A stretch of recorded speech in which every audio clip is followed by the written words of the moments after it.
เน็ตฮอนเน็ตวอนนี่กับผมจะไปทางใด เร็ว ที่ไหนตา เร็วเร็ว เอานั่งโอ้โห สวัสดีเจ้า สวัสดีจ้า ลูกที่ไหนทางใดไม่หาเขานี่เดี๋ยว ลูกบ้านหมา ลูกบ้านมา วางนี่มนต์อกมันใจ นี่อย่างอ่ะ ว่าสบายไปเดี๋ยวนี้ นี่อย่างสบายจะได้ ละเมียแล้ว ละเมียแล้ว เออ แต่น่ะ เออ ละเมียนี่บาเศร้าเลยอ่ะ บาเศร้าบาซกบามองบาเสียอกเสียใจมันคือความภาคภูมิใจของลูกประจายที่ได้ละเมีย โอ้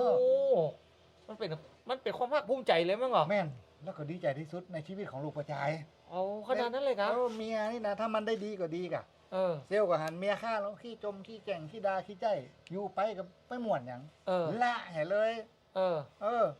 แล้วประเดี๋ยวนี้สบายอกสบายใจที่สุดเลยกะ โอ้ที่สุด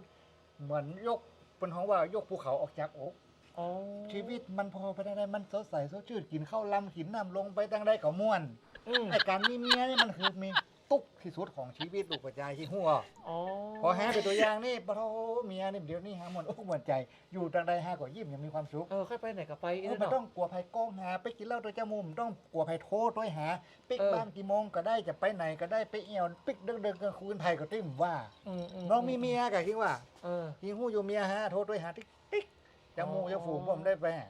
โอ้นี่สบายใจที่สุดนะอิสระขนาดเนาะ อิสระชีวิตนี่ยังต้องเพียงอ่ะเซล มันนึกขึ้นสวรรค์ป้นตุ๊กเนาะ โอ้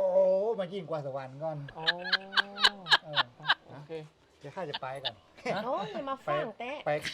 ล้านน้องทองใบนัดเจ้ามูกันฮะ ไอ้ อยู่ เตี้ยวใส่เอวเตี้ยวใส่กินเดินใส่เลยเนาะ โอ้โห อ๋อ สบายอกสบายใจ มีความสุขอีกเนาะ มีความสุขอะออร่าขึ้นทั้งตัวเลยมึง อ๋อ แล้วข้าขอลาดไปนิดหน่อยเนอะหาก็คนมีเมียมันไปไหนไปได้หมดหนึ่งว่ะ เออ แต่ เลิกเมียแล้วมันคือผมเขาเป็นอย่างแต่อ๋อ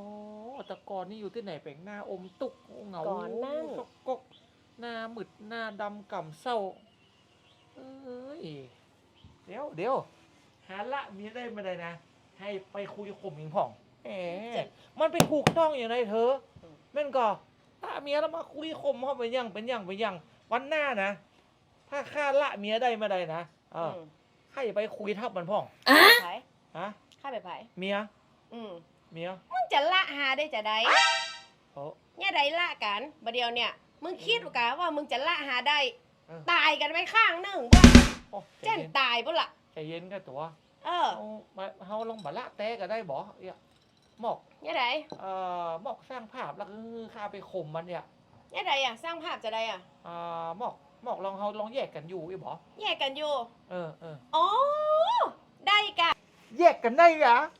ได้กะ ไอ้เซลขวดเดี๋ยวกิงโดนฮะคุยทับกิงพ่องมันต้องมาข่มฮะเขาแยกกันได้เนาะ ได้แยกกันก็ได้